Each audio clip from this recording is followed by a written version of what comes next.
Let's talk. I heard a story.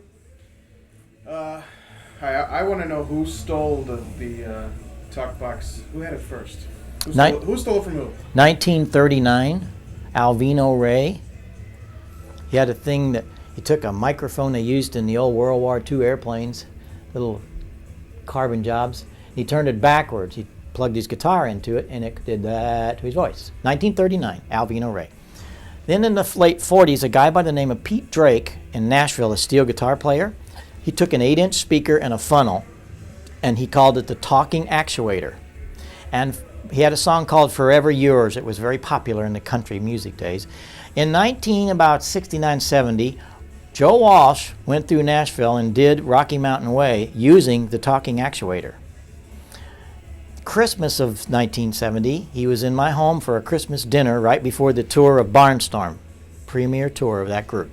He said, Heil, I recorded this neat song, but I did it with an 8-inch speaker. How are we going to do this live? It's going to be loud. So that day, Joe, by the way, is a ham radio operator. So am I. That's what governs my life. And we went out to my Heil Sound factory and invented, so to speak, or actually adapted all of those above to a high-powered Talkbox. Now, in between all of that, about 1967, Bud Ross had taken a thing. He took a little 20-watt driver and put it in a bag, and he called it the Bag. And a few guys played with the Bag, but it wasn't good enough live because it wasn't loud enough. And so the Bag kind of went away because of that. And then when we came out with the high-powered Talkbox, it really took off then after Rocky Mountain. And in it was about 73, I gave one of these to Penny, who at the time was with Peter. She called me and wanted a Christmas present for him, and I sent her a Talkbox, and the rest is history. And that's the true story. I was commissioned I was about 75 to do a story for a guitar player, and all of this is well documented in that story that we did. And I actually talked to Alvino and Pete Drake and all those guys when I did it. So that's the real story of how the Talkbox evolved, I guess, is really what you say. And I don't think any of us can say we invented it. I think we just took each other's... Just kept progressing it. Yes, and kept making it better and making it fit the day. In 1939, this was good enough for Alvino Ray. In 1967, the Bag was good enough for somebody with a little column speaker. But when the big stuff came along and the Marshalls hit in 1969 and 70, we had to do the real thing. Didn't Stevie Wonder use? Mm-hmm. Mm-hmm. Mm-hmm. The artist just kept because there was like a thing on like which artist had it first. Oh gosh, who knows? Who knows? I always say Alvino Ray did in 1939. Go way back. And that throws them all off because they don't realize that it's really been around. The perception of making the guitar sound emit from your own mouth, that idea has been around for a long time. And now is this the brand new version? This has been around since 1972. Now, the first few years we had it in a different box. It was a fiberglass box, actually. But I came up with this little raised front and the switch and then the bypass for the speakers, and it has not changed all those years. And it's being built now by Dunlop, who builds pickups and all that. And they build that along with the fuzz face and the wah pedals and so on. He's doing a lot of vintage guitar stuff, but it's built up in Northern California. So you're pretty proud of yourself. I'm proud of all of the people that have taken this product and done remarkable things with it. Everybody's different with it.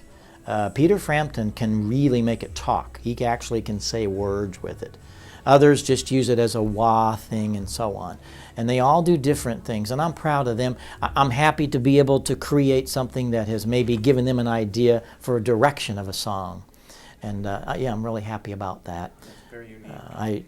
All during this, you know, I was with The Who for 10 years, did all their audio.